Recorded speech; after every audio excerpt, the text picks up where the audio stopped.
participants. And I just want to firstly and foremostly say thank you for your interest in Papua New Guinea and your participation in this turnaround. To President Mr. Marape and your team, thank you once again for your leadership. You are strong in ensuring that PNG continues to be put to the world map.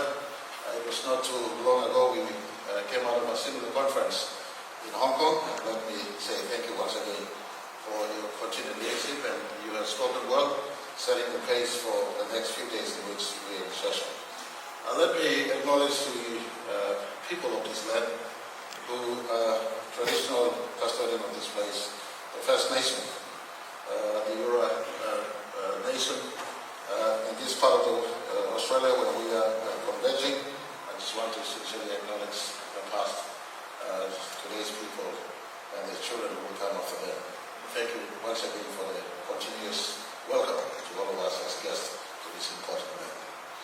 I want to also acknowledge the Australian people, government, my good friend Prime Minister Anthony Albanese, who was a wonderful host to my delegation as we visited Canberra last week. And by the way, they've given Papua New Guinea an extraordinary privilege to address the Australian Parliament on the 8th of February next year. I just want to thank the Australian government.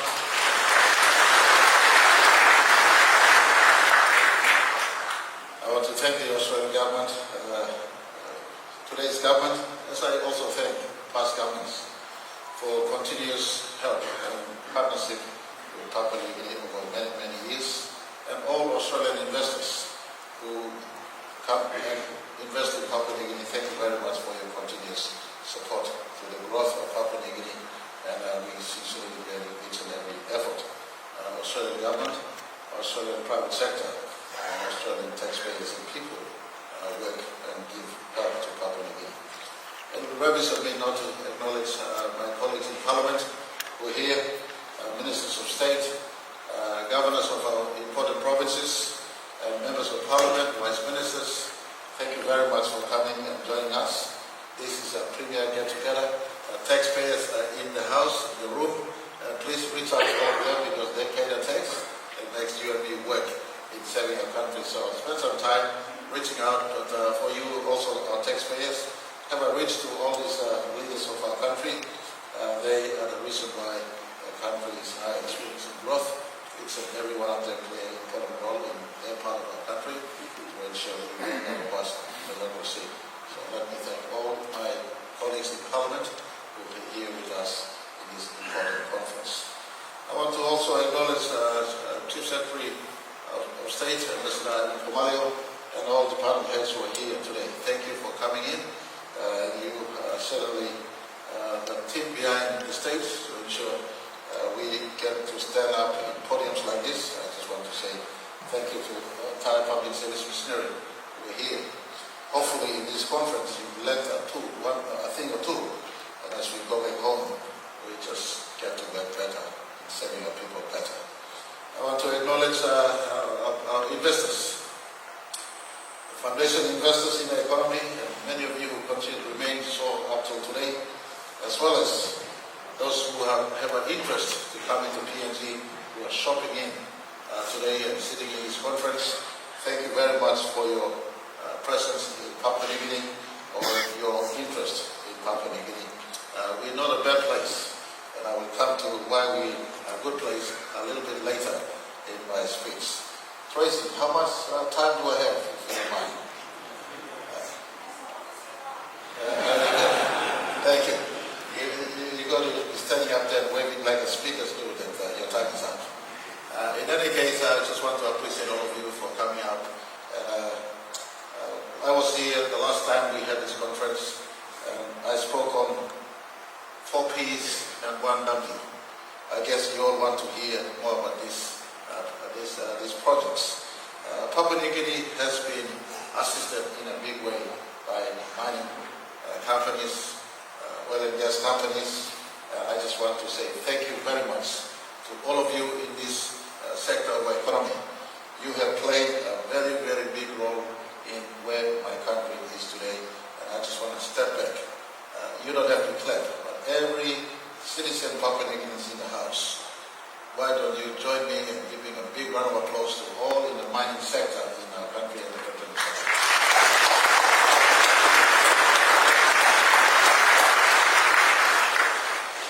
And in case you do not know, the reason is simple. In 1975, when we became independent, Treasurer knows one of my favorite topics. I'm very conversant with this one. I've dug and looked deeper into the history of my country. In 1975, we were an economy under 5 billion kina. 5 billion kina. I bring you to 2002. In 2002, we were still an economy under 17 billion kina. 17 billion kina. Our population by then had almost tripled from what was under 3 billion in 1975 to almost about anywhere between 6 to 9 or something. We don't get it right in PLD these days. Really enumerating what our population is. But in any case, for once of using a number, I say 6 to 9 million. So population is growing, economy is struggling. From a 5 billion kina economy in 1975 to a 17 million kina economy in 27 years of nationhood. That growth rate was not enough to sustain the economy. Much of that growth has been anchored in the mining and petroleum growth, the new projects, the Octani projects, the Cobra projects, the Leo coming on board, and some of the explorations, small explorations that were going on. In 2002, I've already referenced your number. In 2002, 17 billion kina. If you place your mind into 2011 or 2012, the economy is now 44 billion kina. If you run your mind to 2018 or 2019 when I took government, the economy is 79 billion kina economy. That massive growth, a number that Anthony referenced to earlier in his speech, the economy doubled. He mentioned triple, I would say doubled. The economy doubled all at the back of, and I don't mean to be a little bit biased, but in a big way, by one LNG project, the PNG LNG. And I just want to step back right now and thank Mr. Gued and others who were part of the genesis of the PNG LNG project. One substantial investment of $22 billion coming at the back of global financial crisis period in 2008 and 7 and 8 thereabouts. But the confidence that huge global company, ExxonMobil, had in our country coming in around this time, grew our economy and doubled the size of the economy from where we were. 17 billion in 2002, 44 billion 2011-12 when O'Neill and Somali government made transition, to 79 billion kina in 2018-19 when O'Neill and Marape government made transition.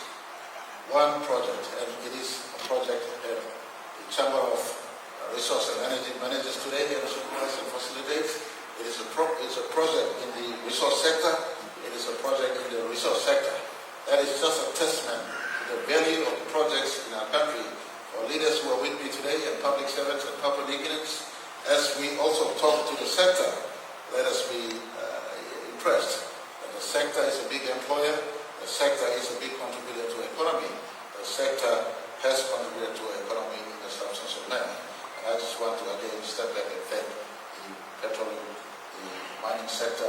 Thank you very much for your journey with Papua New Guinea over the last 48 years. Without your input and contribution, we would be lagging far behind in as far as our country is concerned. Thank you very much.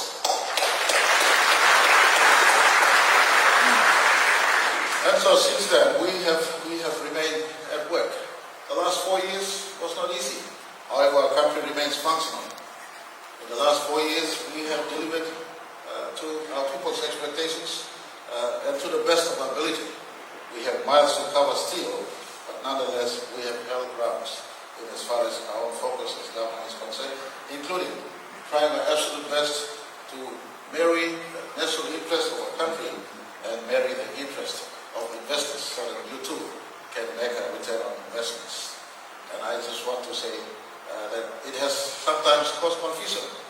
But nonetheless, most of you would know by now, we mean well. We mean well. When you are making a return on investment, that country too is satisfied and happy. Finding the balance between national interest and investor interest is something that we have been trying to strike balance, and PNG has not been bad. In the last 4 years, we've seen good mergers, good fusions, good transitions, good coming in of companies, and hardly anyone has left our real estate so far. And I'm seated in front with Mr. Palmer, who came into Papua New Guinea some months back. He flew in and said, I have an interest in a piece of real estate in your country. I said, by all means, you're very much welcome. And we strike conversation. I said, our national interest is this. I know you have your company interest. And we looked into each other fair and square in the eyes. Some of the things, if not all of the things that we outlaid, Mr. Palmer and Newmont were able to embrace, including having PNG as one of the, in fact, possibly sixth or the seventh. Is it sixth or seventh global region? Sixth. There are 5 global regions. I said, if you want to come into PNG, Lear is a premier asset. Wafigogo would be a premier asset. Have your own address in PNG and not reporting to Australia. Sorry, my friends in Australia. I have to say this. At the end of the day, I defend also my national interest. And Mr. Palmer said, gave his word that will be so. I also said, allow for PNG shareholders to PNG possible IPO subscribers to also buy into your company. He said, yes, we will look into this, and made a parcel of over $100 million worth of share to be transacted, and they will be trading on common stocks. And so, this is not ordinary, this is not ordinary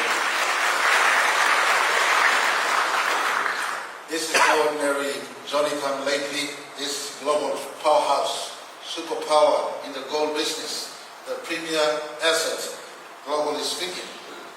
Newmont came into our country in the midst of the issues over the last 4 years, COVID-19, world rebounding, Russia-Ukraine war, and everything else that is happening, climate change sensitivity.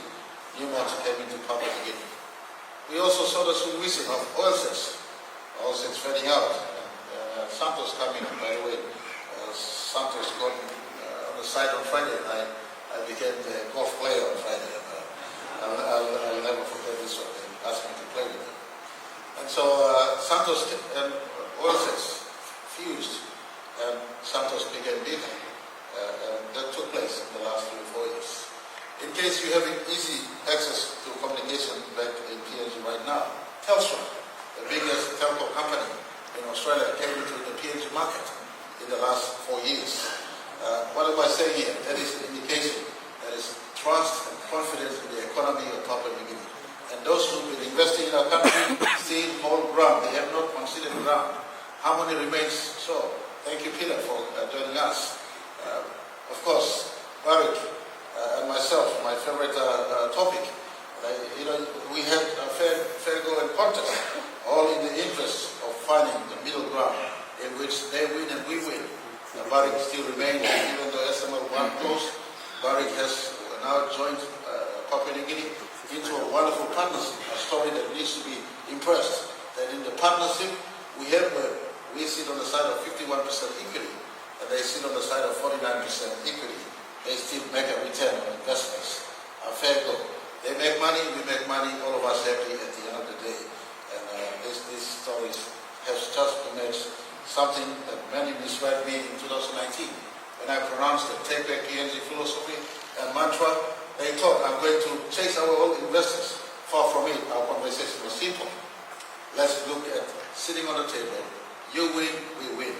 Because the safety and ambience of PNG economy will continue to ensure your work address in PNG is a better place, and you are earning more for your shareholders as the country also earns more for our people in the process.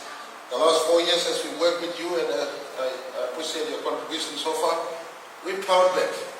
The last 4 years, collective disbursal by the treasurer to our economy was over 101 billion kina. The last 4 years, we spent and spewed 101 billion kina to the economy. When we conclude 2023 financial year. That would be the number. We spent 17 billion in 2019. We spent 19 billion in 2020. We spent 20 billion in 21. We spent 21 billion in 2022. We are spending 24 billion in 2023. If you think I'm lying, look at Treasury's website. You type www.finalbudgetout.treasury.pg and you ask for final budget outcome. There you have the history of PNG's economic performance as far as government treasury is concerned. If you care to compare governments, look at the past history. The entire 10 years or 15 years is there. For any one of you, you've been paying tax, you can look at how we've been using the money you've been supporting our budgets. We are transparent as ever, and it is there. In the last 3-4 years, we tried to use our budget to ensure we build enabling infrastructures. Power. We've invested money in power in a big way. My colleague Minister Duma will be speaking to you 2 days from today. We're supporting state-owned enterprises. We allowing for Connect PNG to open up our country. We also ensuring that health, education, and law and order in a big way is being supported. And I want to step back and thank Australian government for the recent announcement of over 400 million kina worth of support to Papua New Guinea. This will come in the form of supporting police training, supporting anti-corruption, supporting additional judiciary support, including recruiting more judges from Australia and similar judiciaries to work in PNG to ensure we work in law and order space. Partnering the US this year we've signed that will partner PNG Defence Force for external security. The Australian bilateral security agreement is to support our domestic security. Most of you work up there. Security is number one expenditure. We want to ensure in the next 5-10 years we prepare our country to be a country that is secure. So you invest well. You are living in a safe environment, and together all of us grow in the growth that will take place in our country. And so this has been our core focus. Improve our economy, better education, better health, better law and order, and of course we look at ensuring that the country gets better in the process. And I want to give you a fullest assurance your government is not resting. We are working very well to ensure that Papua New Guinea is a better place than where we are today as we grow to get better going forward. I just want to put in a point here. If you care to look at how I am doing as a government, you look at my original statement, May 30th, when I became Prime Minister. Later today, I'll be addressing Law. I'll be reminding the Law Institute to look at my address in 2019 when I addressed the Law Institute. And just go through my speeches and tick off what we have achieved and what we have not achieved. You'll be pleasantly surprised. We ticked off some and we are in the process of maturing on most of my commitments. I don't change. Papua New Guinea don't change goalposts. Papua New Guineans honors word. Papua New Guineans are passive, as James Marape has mentioned. You honor us, we honor you. We have a handshake. That handshake stands for life. We don't change on the handshake unless you decide to break the bond. And that has been our story. You ask SML1 holder, Barry, they came in 1989. They concluded in 2019 a 30-year contract we have with them. You asked earlier Newcrest, today Newmont, signed on the lead contract agreement. We don't change. Fiscal stability we give to our investors don't change. It remains static right through the entire period of the contract. That is something we are proud of, and I just want to assure all our investors here, especially the junior investors. And I'm sorry to classify junior investors, senior investors. We have senior investors in Papua New Guinea right now. 4 of the biggest in planet Earth is found in one country. 4 of the biggest in the resource and energy sector, if I could name. ExxonMobil, without placing and what I know, sometimes there's a contest going on the order that I Sarah, you don't take it and rank you number 1, but in any case, Exxon and Total, because Exxon came in somewhere downtime they're here, and I just have to name them first. Exxon and Total, 2 two of the biggest. They alternate between one is a big gas company, one is a big oil company. Put together two of the biggest in our country. Two of the biggest. Newmont is the biggest. My friend Mr. Bristol will agree that Barrick is also right up there. They're good partners up there. You got Barrick and Newmont, two of the biggest in the oil business and the mining sector in Papua New Guinea. Where else in the whole world do you have the big four in one country, let alone a developing country? That should be a vote of confidence to all of you.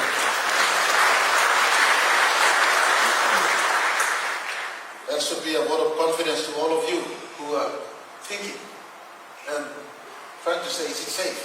Of course it is safe. Why do you think these big fours hang around? Why do you think Harmony hangs around? They've found a modus operandi to operate in my country. It is safe. They're not charities. They're to make investment for their shareholders. Their continued presence in Papua New Guinea reflects that they've found a niche place of doing business and operating. And one of the greater advantages that we present that many do not have, and I'll go down my list, or possibly four, or if I'm inspired, I'll give you five. First and foremost, we are a robust democracy. We are a robust democracy. In our entire 48 years, we may have ups and downs during election time around, but every year, the 11 elections that are transacted, Papua New Guinea has not failed to deliver a government through the electoral process and through the democratic process. And safe democracy. There are many other investment destinations, globally speaking, who cannot stand up to this proud history of my beloved country. 48 years on, we have had 7 prime ministers before me, and we've had 11 elections, and in between, some changes of government. All have been done through the due processes of law. Government come, government go, but the country remains. Rule of law prevails. The second advantage Papua New Guinea has is that our judiciary is totally independent. Our judiciary is totally independent. Sometimes they cause a little bit of delay to each and every one of us, as we are experiencing in the WAFI project timeline so far. But please, don't take it too personal. It is not offensive. A robust, functional democracy is not a democracy without a very independent judiciary. And I'm working very, very hard to ensure that the judiciary remains stronger, bigger, better. We're giving them more support. We're also assisting the Independent Commission of Corruption set up to ensure they support the judiciary and all integrity offices in our country so that the rule of law prevails in our country far bigger going forward. That is totally necessary in a nation of so much diversity, whether it's diversity of church affiliations, or diversity of tribal affiliations, or diversity of political affiliations. We have so much diversity, but our diversity must be anchored solidly in a robust democracy and a functional judiciary. And we are working very hard, so I just want to give you the second plus we have in Papua New Guinea is a judiciary that is totally independent, away from government, away from politics. They work without fear or favor of anyone, and you can be rest assured. The fiscal stability agreement we sign with any project will run the course of that agreement with no government into the future tempering on what has been signed upon. That is something my government is proud of, that is something my country is proud of, and something that we will never ever compromise the independence of the judiciary and honoring to the spirit and text of every agreement we negotiate and settle with our project developers. You agree with me? You agree with me? You are trying to come into my country. All you have to do is ask Barrett. You ask the outgoing Newcrest in how they operated here.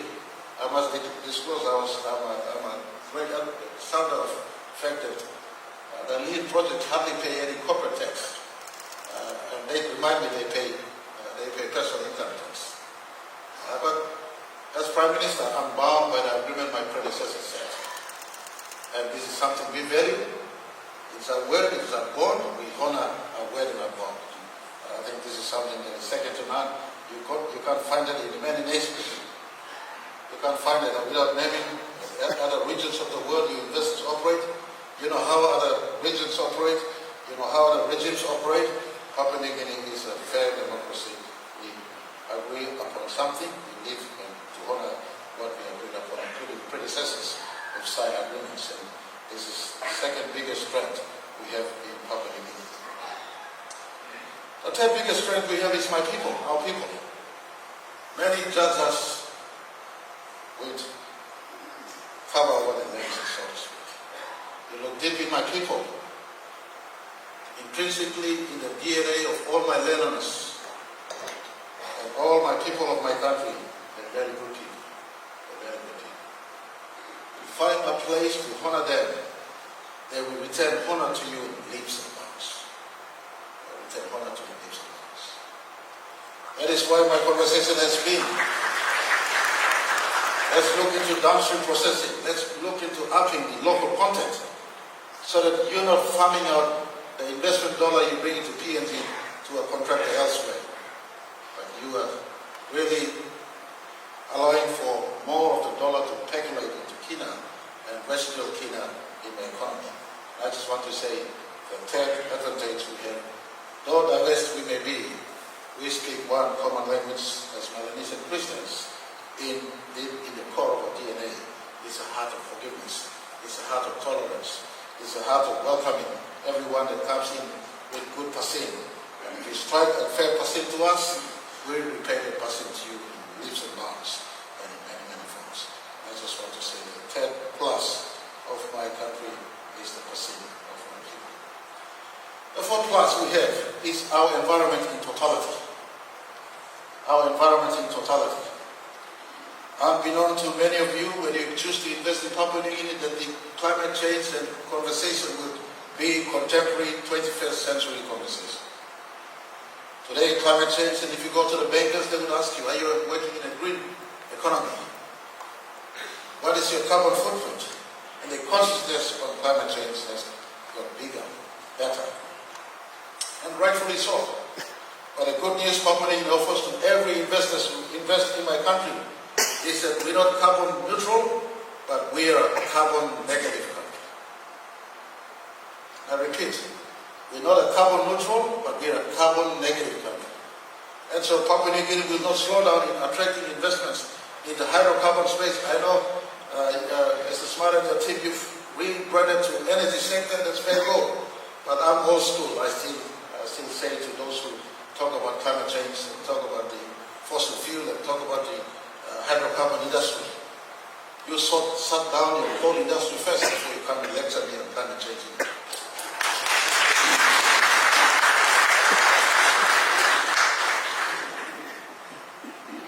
We will still be a gas producing nation. We will still be an oil producing nation. And to the two majors with me, here in Total and ExxonMobil, bring your carbon footprint offset into my green economy.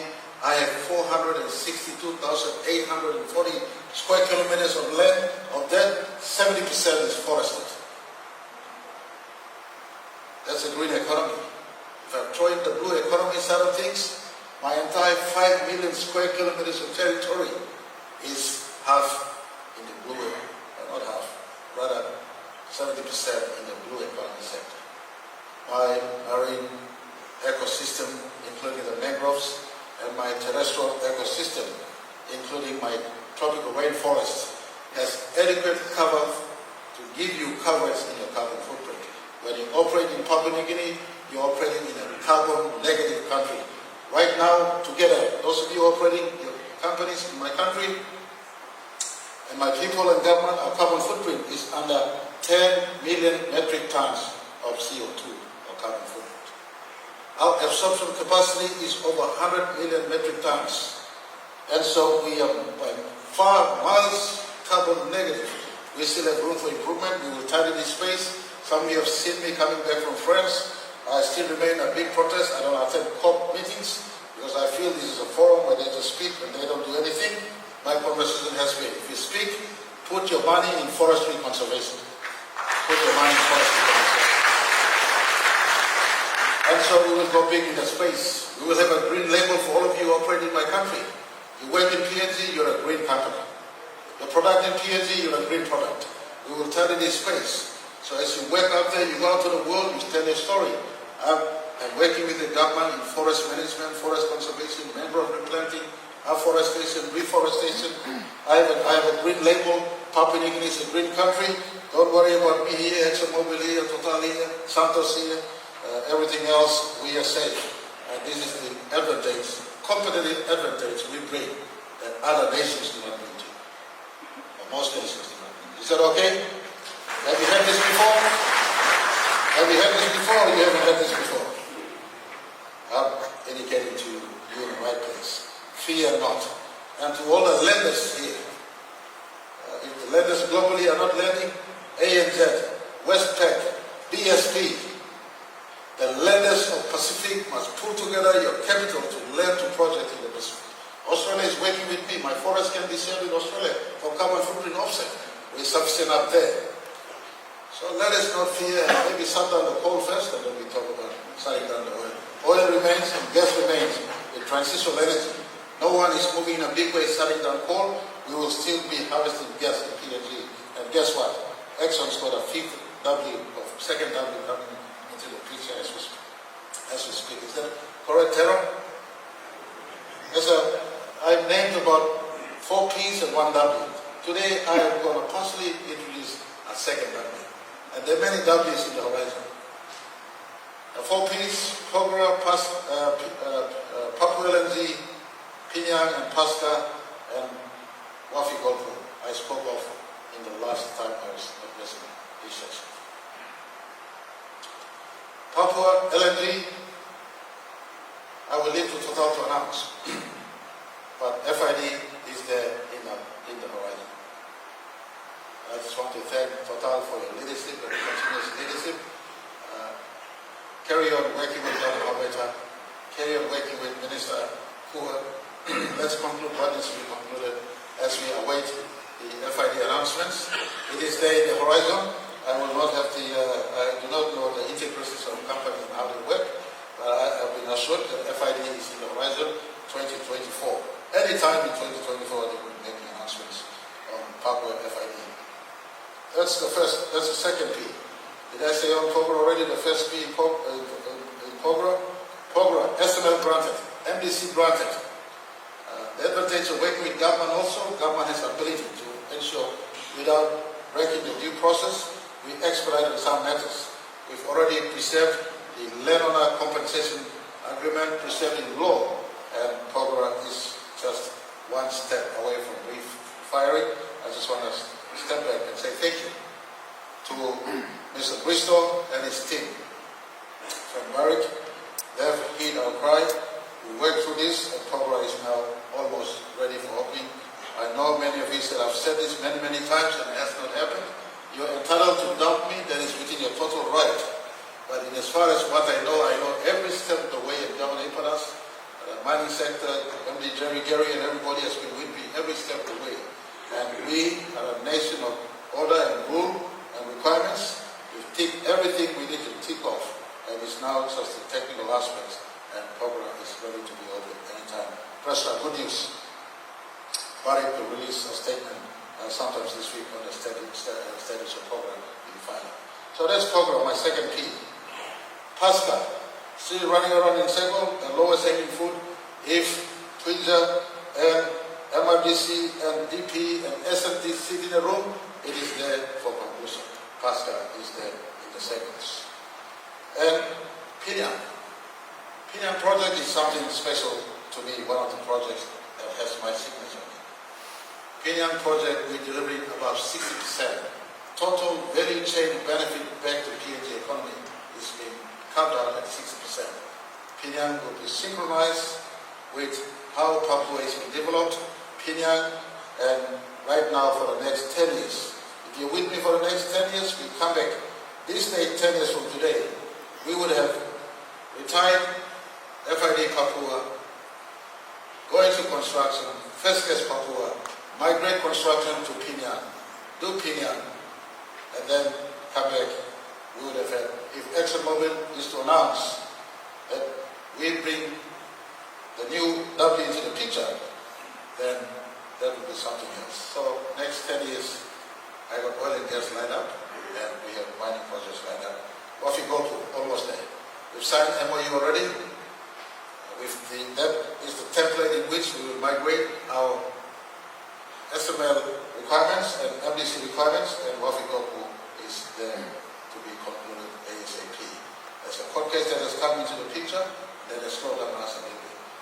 The 4 Ps and 1 W is in progress as I speak. ExxonMobil will tell you they're possibly finding the next W and possibly another W as we speak.